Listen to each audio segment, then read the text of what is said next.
Yeah.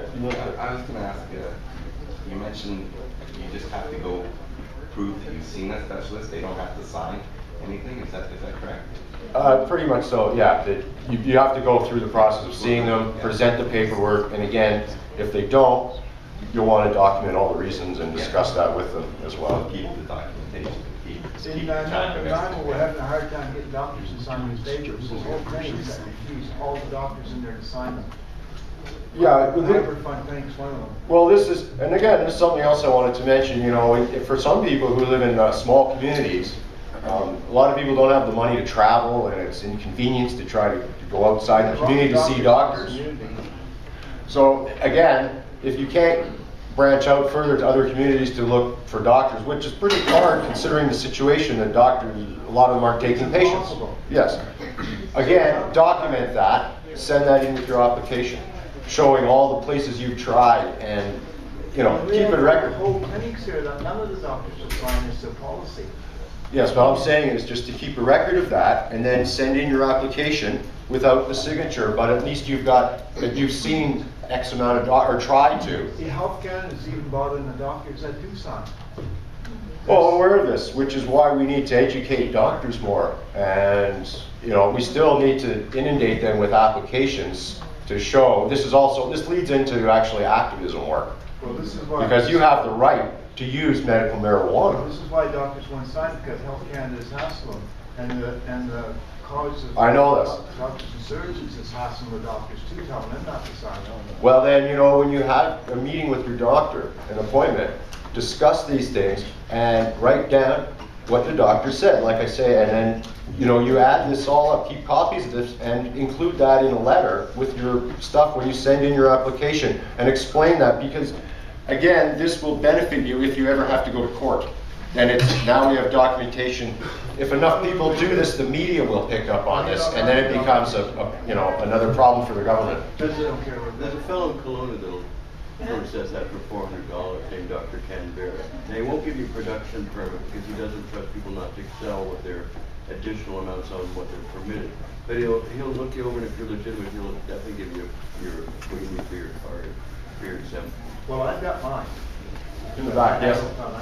Yeah, I think what Nick's trying to point out is what you have to do is you have to document your efforts, right? Whether your doctor is willing or not, you still have to document your efforts. To the courts, that's called due diligence, right? You prove that you've made an effort to go through all the processes, right? Yeah. So he's collecting that data to present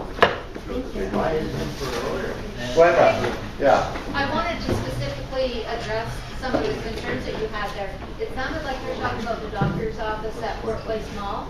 Yes. Well, I know that there are doctors there who have signed. A lot of the doctors, they don't really want to publicize. They don't want to be known as Dr. Marijuana. But one of the most important things to do is work on your relationship with your doctor. My doctor signed for me in December.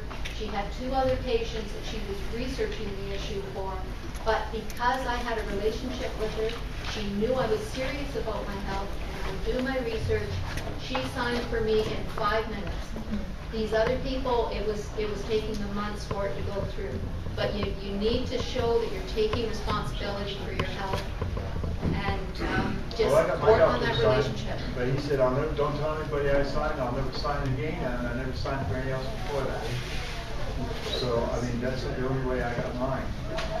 But, it's a big problem in this city. Well, it's not just in the city, it's a big problem across the country. Yeah. And the problem is what the government's done with the program. You got to understand that when Terry Parker went to court and won the right they said to use medical marijuana, the government didn't want it, and they appealed.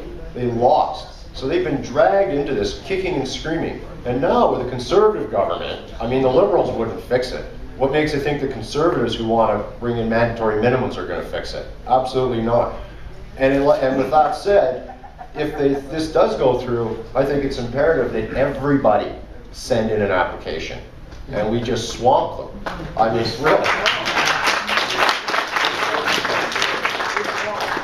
took me 20 weeks to get mine back. Well, I realize this, but this is what we have to continuously do, so bring that to light and talk to people and explain that. And more people need to go out and speak up, and that way, you know, it becomes known that this is a real problem and it's an embarrassment for the government. We can maybe embarrass them into fixing it.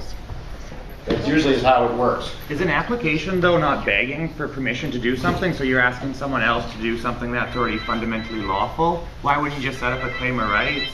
Well, it just gives you a lot more leeway, and you know, it's nothing sort of. I find it kind of therapeutic to be able to walk into Zeller's with my 4-foot glass bong, and when someone comes to me and says, "Can I help you?" I say, "Yeah, hold this a minute because I want to try something on." I mean, it's not smoking. There's no weed in it. It's just the fact that you get to educate people and carry on and do and the way you absolutely, feel. but is an application not begging for permission for something when you already know it's lawful? So wouldn't a claim actually hold up it more in court as a legally binding document? I like to think of it more as just verification. But I look forward to finding out what you experience when you do that. I did it about 3 years ago, and I live quite peacefully with the police, so I've been stopped a couple of times, and you know, I don't hold a social insurance number, BC driver's license, or any form of ID. So I'm not saying that anyone else should do that. I'm just saying through a claim of rights, you're not begging for permission for something that you already know to be lawful and to help you in your day-to-day life. Our constitutional act protects this already, doesn't it? No? What if you have a driver's license though? Then you're not. Well, then you're part of a society, and I think the Oh best no, way the to free man go. argument. I mean,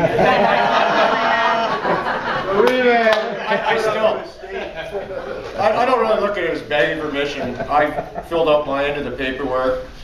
Between me and my doctor, he agrees with me that my cannabis use is therapeutic and helpful.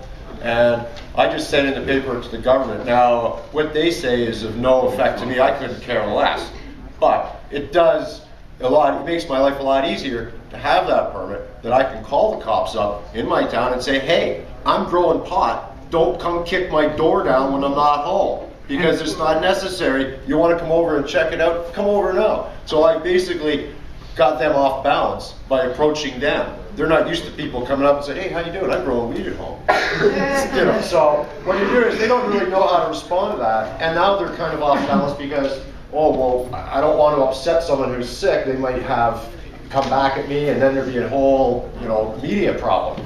So, you know, these are things to your advantage by having that card. You get to do as you feel without any fear of reprisal.